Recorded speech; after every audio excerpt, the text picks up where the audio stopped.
আসসালামু আলাইকুম। প্রত্যেককে শুভেচ্ছা জানাচ্ছি মাসুম মাহবুব। দর্শক দেখছেন ওপেন দ্য ইউটিউব চ্যানেল এবং মাসুম মাহবুব ফেসবুক পেজ। দখলদার সেনারা লেবাননের ভেতরে স্থল অভিযান শুরু করেছে। একদিকে স্থল অভিযান চলছে, অন্যদিকে আকাশ থেকে ভয়াবহ এয়ার স্ট্রাইক চলছে। শত শত মানুষ প্রাণ হারাচ্ছে। অন্যদিকে ইয়েমেন থেকে দখলদার দেশটিকে টার্গেট করে ব্যালিস্টিক এবং হাইপারসনিক মিসাইলের আবারও আরেকটা খেলা দেখল বিশ্ব। এবং এই আক্রমণে দখলদারদের গুরুত্বপূর্ণ জায়গাগুলোকে উড়িয়ে দিয়েছে ইয়েমেন থেকে হুতি বাহিনী। পাশাপাশি এরদোয়ান এবার শক্ত প্রতিবাদ জানিয়েছে জাতিসংঘের। সতর্ক করে কি বললেন এরদোয়ান? দর্শক, ইরান কেন কোনো প্রকার সাহায্য করতে পারছে না, যারা এতদিন এই প্রক্সি বাহিনীগুলোকে পেলে পুষে বড় করেছে? আজ দখলদারদের আক্রমণের পরও চুপ কেন ইরান? চলুন লেবানন দখলদার যুদ্ধের সর্বশেষ আপডেট জানাবো আজকের এই সংবাদে। সকাল থেকে দখলদার বাহিনী স্থল অভিযান শুরু করেছে। তারা লেবাননের ভেতরে ঢুকে তাদের বাহিনী দিয়ে প্রায় লক্ষাধিক বাহিনী নিয়ে প্রবেশ করে তারা অ্যাটাক করছে এবং সেই দখলদার বাহিনীকে প্রতিহত করছে এখন হিজবুল্লাহ বাহিনী। একদিকে হিজবুল্লাহ বাহিনী, অন্যদিকে লেবানিজ বাহিনী। চলছে মারাত্মক এক লড়াই। এখন পর্যন্ত যে তথ্য আমরা পেয়েছি, সেই তথ্যে দখলদার বাহিনী সুবিধা করতে পারেনি। তারা তাদের গণমাধ্যমের সুরে যে বিজয়ের গল্প শোনাচ্ছে, কিন্তু আমরা যে নির্ভেজাল বা নিরপেক্ষ গণমাধ্যম বা আরব নেটওয়ার্কে তথ্য পেলাম, সেখানে বুঝতে পারলাম বা জানতে পারলাম দখলদাররা মিথ্যে খবর ছড়াচ্ছে। অর্থাৎ তারা যে বিশাল বাহিনী নিয়ে, তারা কিন্তু একদিকে বলছে স্বল্প পরিসরে তারা লেবাননের দক্ষিণে অভিযান চালাবে কেবল হিজবুল্লাহকে সহায়তা করতে, এবং স্থানীয় জনগণকে বলছে সেই অঞ্চল ছেড়ে যেতে। আবার তারা কি করছে, আকাশ থেকে সেই অসহায় মানুষগুলোকে টার্গেট করে বোম্বিং করছে। যখন তারা ঢুকে পড়লো ভেতরে, তখন তাদেরকে স্বাগত জানালো হিজবুল্লাহ। কিভাবে? তাদের অস্ত্রের ভাষা। দখলদাররা ভেতরে ঢুকে সবচেয়ে বড় বাধার মুখে পড়ল লেবানিজ এবং হিজবুল্লাহ সেনাদের, এবং সেখানে দুপক্ষের মধ্যে দীর্ঘ সময় ধরে চলছে গোলাগুলি। এখন পর্যন্ত যে খবর পেলাম, এতে বেশ কজন দখলদার ওপারে চলে গেছে এবং বেশ কজন হিজবুল্লাহর সদস্য আহত হয়েছে। তবে নিহতের কোনো খবর এখনো আমাদের হাতে আসেনি। হিজবুল্লাহর পক্ষ থেকে বলা হয়েছে, আমরা ওদের সাথে যে আচরণ করছি এটি আমাদের পরিকল্পিত আচরণ। অর্থাৎ ওদেরকে আমরা ভেতরে ডেকে নিচ্ছি, এরপর ওদেরকে আমরা নিঃশেষ করে দেব। এবং যেই লড়াইয়ের কথা আজকে শুনতে পাচ্ছি, সেই লড়াইতে এখন পর্যন্ত দখলদাররা স্থল অভিযানের কথা বলছি, সেই লড়াইতে তারা এখনো কোনো গুরুত্বপূর্ণ স্থানে পৌঁছতে পারেনি বা জয় করতে পারেনি। উল্টো তাদের এই মূল্যবান ভারী অস্ত্রগুলোকে এখন টার্গেটে পরিণত করছে হিজবুল্লাহ। সকল কিছু মিলে হিজবুল্লাহর কঠিন বাধার মুখে পড়ে আইডিএফ এখন একটা বড় রকম বিপদের মধ্যে রয়েছে। আইডিএফ যত লম্বা কথাই বলুক, বাস্তবিক অর্থে আইডিএফ তারা লেবাননে কোনো সুবিধা করতে পারছে না, এমনটি বলেছে আল জাজিরার কিছু সূত্র। তবে দখলদার বাহিনী যে বিশাল সংখ্যক সেনাবাহিনী নিয়ে প্রবেশ করেছে, এটা স্বল্প মাত্রা নয়। এটা পুরো কি বলবো, যে লেবানন দখলের একটা বড় রকম যুদ্ধ তারা শুরু করেছে। এবং এই লড়াইতে এখন পর্যন্ত বিশ্ব মুসলিম চুপ। দর্শক, যখন দখলদাররা স্থল অভিযান চালাচ্ছে নিচে, তখন উপর থেকে তাদের এয়ার স্ট্রাইক চলছে। তাদের যে পরিকল্পনা সেটা কীরকম খেয়াল করবে।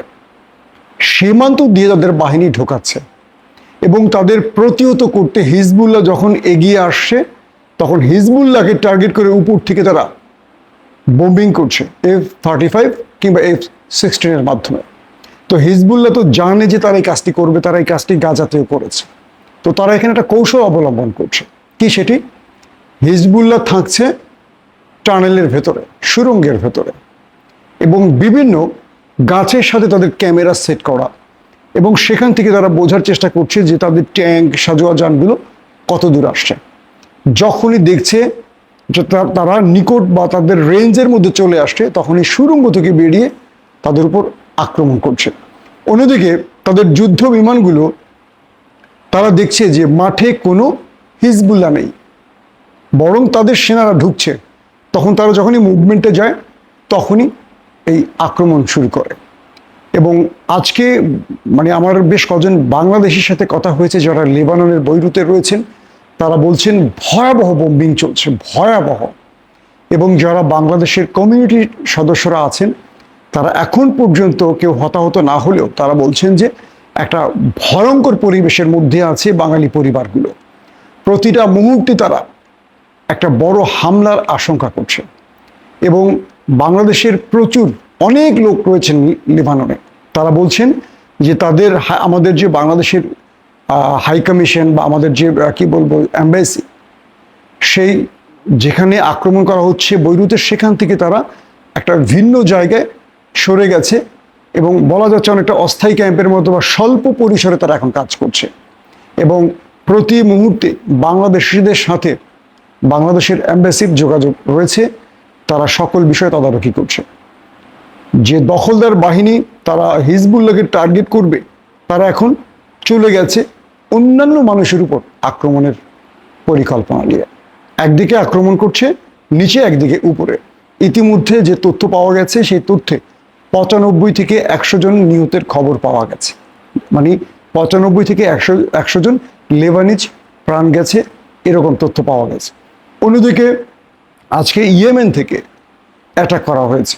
প্রথমে মার্কিন একটি ড্রোন MQ-9 রিপারকে উড়িয়ে দিয়েছে হুতিরা।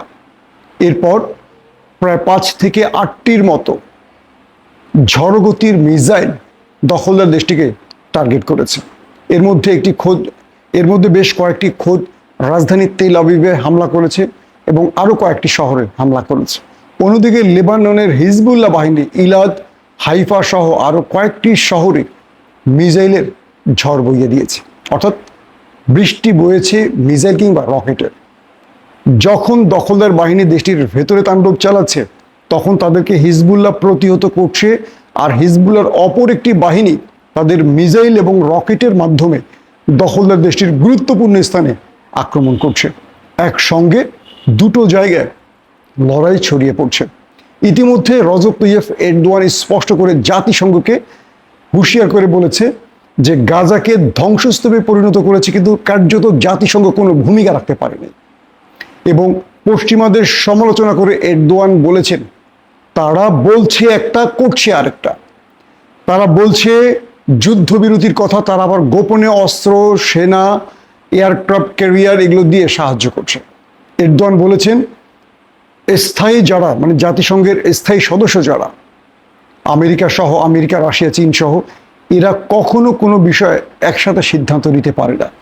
যখনই কোনো সিদ্ধান্ত নিতে যায়, একে অপরের ভেটোতে সেই সিদ্ধান্ত বাতিল হয়। এরদোয়ান বলেছেন জাতিসংঘের সুযোগ রয়েছে, সাধারণ পরিষদের সকল সদস্যরা চাইলে স্থায়ী সদস্যদের বাধ্য করতে পারে। অর্থাৎ এই মুহূর্তে দ্রুত যুদ্ধবিরতি প্রয়োজন, নতুবা দখলদাররা লেবাননে যা করছে এটা ভয়াবহ রূপ নেবে এবং গাজার মতো লেবাননকে ধ্বংস করে ফেলবে এরা, এবং আরেকটা জেনোসাইড দেখবে বিশ্ব। এরদোয়ান বলেছেন আন্তর্জাতিক ফোরামে তিনি যাবেন এবং আন্তর্জাতিক আদালতে তিনি যাবেন এর বিরুদ্ধে। তিনি লেবাননের উদ্দেশ্য করে বলেছেন, আমরা লেবানিজদের পাশে রয়েছি। এবং মুসলিম বিশ্বকে উদ্দেশ্য করে এরদোয়ান বলেছেন, আর বসে থাকার সময় নেই, আপনাদের ঘুম ভেঙে উঠতে হবে। আমি বারবার বলছি আপনাদের, উঠে আসুন। এরদোয়ানের এই ডাকে আদৌ কে উঠবে কিনা জানি না, কারণ সবাই তার প্রমোত্তরি নিয়ে ব্যস্ত আছে। আরবের শেখরা, আমিররা, সুলতানরা, রাজারা, বাদশারা কি নিয়ে ব্যস্ত জানি না। একদিকে ইরানকে চেপে ধরেছে দখলদার বাহিনী, অন্যদিকে ইরানের সেই প্রক্সি বাহিনীগুলো লড়াই চালিয়ে যাচ্ছে। একদিকে ইরানের মধ্যে বিশ্বাসঘাতকরা গুরুত্বপূর্ণ পদে বসে ইরানকে বিভক্ত করে ফেলেছে, অন্যদিকে ইরান আবারও বলেছে তারা একটা বড় মরণ কামড় দেওয়ার প্রস্তুতি নিচ্ছে।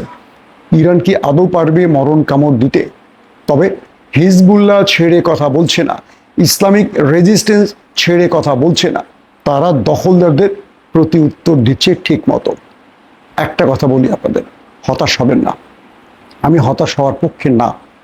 আল্লাহ যা চাইবেন তাই হবে। আবারও বলছি, আল্লাহ যা চাইবেন তাই হবে। শুরুতেই ধাক্কায় পরাজিত হয় না ইমানদার কিংবা মমিন। মনে রাখবেন, শেষ পর্যন্ত লড়াই চালিয়ে যেতে হবে। বিজয় দেওয়ার মালিক মহান আল্লাহ। প্রত্যেকে ভালো থাকবেন। আল্লাহ হাফেজ।